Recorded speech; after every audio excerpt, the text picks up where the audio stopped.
सोना चांदी खरीदने वालों के लिए एक बड़ी खबर सामने आई है। दुनिया की मशहूर कमोडिटी और फाइनेंशियल सर्विसेज कंपनी स्टोनेक्स ने अपनी Q3 कमोडिटी आउटलुक रिपोर्ट जारी कर दी है। इस रिपोर्ट में सोने और चांदी की कीमतों को लेकर बड़ा दावा किया गया है। साथ ही ये बताया गया है कि सोने चांदी की कीमतों में इस साल कौन से फैक्टर काम करने वाले हैं, कीमतें क्या रहने वाली हैं और कीमतों को सीधे सीधे प्रभावित करने वाले वो कौन से फैक्टर हैं। आज सोना चांदी के शो में हम आपको बताने जा रहे हैं। नमस्कार, मैं हूं सौरभ दीक्षित और आप देख रहे हैं विस्तार। स्टोनेक्स एक अमेरिकी ग्लोबल फाइनेंशियल सर्विसेज कंपनी है जो दुनिया भर के बैंक, हेज फंड कंपनियों, कम्युनिटी ट्रेडर्स, सरकारों और बड़े निवेशकों को ट्रेडिंग, क्लियरिंग और पेमेंट, रिस्क मैनेजमेंट और मार्केट एक्सेस जैसी सेवाएं देती है। ये कंपनी नैस्डैक पर लिस्टेड है। कंपनी का हेड ऑफिस न्यूयॉर्क में है। ये कंपनी कई तरह की फाइनेंशियल सुविधाएं देती है। स्टोनेक्स की रिपोर्ट में दावा किया गया है कि अगर हालात बहुत ज़्यादा नहीं बिगड़ते हैं तो साल 2026 के आखिर तक सोने की कीमतें करीब करीब $4000 प्रति औंस के आसपास रह सकती हैं। वहीं चांदी 55 से $60 प्रति औंस के बीच कारोबार कर सकती है। अब सवाल है, आखिर सोने चांदी की कीमतें किस आधार पर तय होंगी? क्या ईरान वाला तनाव सबसे बड़ा फैक्टर होगा या फिर अमेरिका का केंद्रीय बैंक यानी फेड इस पर काम करेगा? और चीन आखिर इतना सोना क्यों खरीद रहा है? आइए पूरी रिपोर्ट आपको आसान भाषा में समझाते हैं।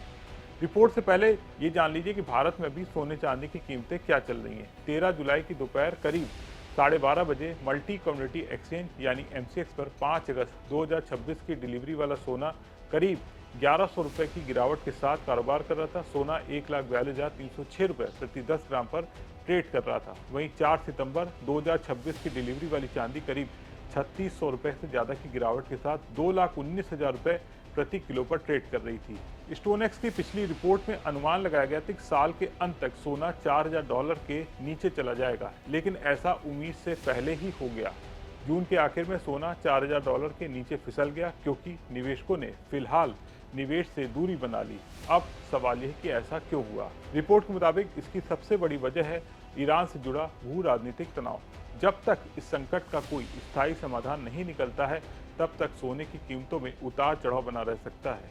इसके अलावा जून की शुरुआत में अमेरिका का शेयर बाजार यानी S&P 500 सिर्फ एक हफ्ते में करीब 5% गिर गया। आमतौर पर माना जाता है कि शेयर बाजार गिरने पर सोना मजबूत होता है, लेकिन इस बार कई निवेशकों ने सोना बेच दिया ताकि उन्हें शेयर बाजार में हुए नुकसान और मार्जिन कॉल के लिए नकदी मिल सके। यानी इस बार सोना महंगाई से बचाव का साधन कम और मुश्किल वक्त में नकदी जुटाने का जरिया ज़्यादा बन गया। तो अब बात करते हैं अमेरिका के केंद्रीय बैंक यानी फेडरल रिजर्व की। हाल ही में केविन वॉश फेड के नए चेयरमैन बने हैं। स्टोनेक्स का कहना है कि भले ही अमेरिकी राष्ट्रपति डोनाल्ड ट्रंप ब्याज दरों के पक्ष में हो, लेकिन बॉन्ड फिलहाल महंगाई को लेकर सख्त रुख अपनाते दिख रहे हैं। रिपोर्ट में यह भी कहा गया है कि फेड सिर्फ एक व्यक्ति नहीं चलाता है, यहाँ 12 सदस्यों की कमेटी फैसले लेती है। इसलिए चेयरमैन की राय महत्वपूर्ण जरूर होती है, लेकिन अंतिम फैसला सामूहिक होता है। स्टोनेक्स का मानना है कि फिलहाल अमेरिकी अर्थव्यवस्था मजबूत बनी हुई है और रोजगार बाजार भी स्थिर है, इसलिए फेड जल्दबाजी में ब्याज दरों में बदलाव नहीं करेगा। रिपोर्ट के मुताबिक फिलहाल बाजार ये मानकर चल रहा है कि साल की चौथी तिमाही में ब्याज दरों में 25 बेसिस पॉइंट की बढ़ोतरी लगभग 30% संभावना है।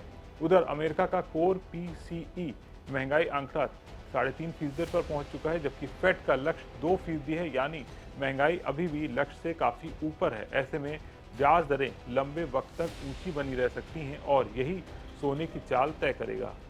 अब सवाल है कि आगे सोना कितना ऊपर या नीचे जा सकता है। स्टोनेक्स का कहना है कि फिलहाल बहुत बड़ी तेजी या बहुत बड़ी गिरावट की उम्मीद नहीं है। हालांकि तकनीकी संकेत निकट भविष्य में थोड़ी कमजोरी की ओर इशारा कर रहे हैं, लेकिन अगर सोना पिछले कुछ हफ्तों तक $4000 के आसपास टिके रहने में सफल रहता है तो फिर फिजिकल यानी वास्तविक सोने की खरीदारी दोबारा से बढ़ सकती है। सिर्फ आम लोग ही नहीं, दुनिया के केंद्रीय बैंक भी लगातार सोना खरीद रहे हैं। स्टोनेक्स ने वर्ल्ड गोल्ड काउंसिल के हालिया सर्वे का जिक्र भी किया है। इस सर्वे में रिकॉर्ड 76 केंद्रीय बैंकों ने हिस्सा लिया था। इसमें से 90% का मानना है कि अगले 12 महीनों में दुनिया के केंद्रीय बैंक अपनी सोने की खरीद को बढ़ाएंगे। 15% केंद्रीय बैंक मानते हैं कि वो खुद भी अपने गोल्ड रिजर्व में बढ़ोतरी करेंगे। सिर्फ 1% ने कहा कि वो अपने गोल्ड के भंडार में कमी ला सकते हैं। यही नहीं, अगले 5 वर्षों को लेकर 78% केंद्रीय बैंकों का मानना है कि उनके कुल विदेशी मुद्रा भंडार में सोने की हिस्सेदारी और ज़्यादा बढ़ेगी। स्टोनेक्स का कहना है पिछले 4 वर्षों में दुनिया के केंद्रीय बैंकों ने मिलकर करीब 4000 टन सोना खरीदा है और यही बाजार की सबसे मजबूत मांग में से एक है।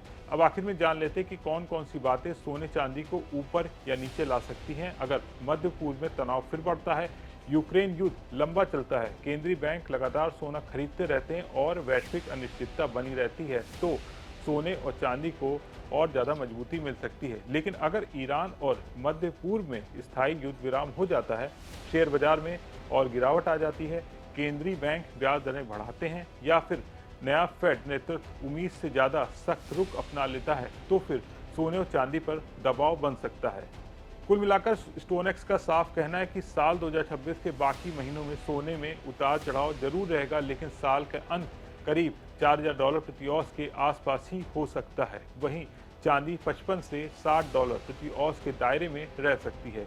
यानी निवेशकों के लिए सबसे बड़ी नज़र अब मध्य पूर्व के हालात, अमेरिकी ब्याज दरों और दुनिया के केंद्रीय बैंकों की खरीदारी पर रहने वाली है। स्टोनेक्स की इस पूरी रिपोर्ट पर आपका क्या सोचना है, कमेंट करके बताना ना भूलें और बिजनेस जगत की तमाम बड़ी खबरों को देखने के लिए बने रहे विस्तृत के साथ।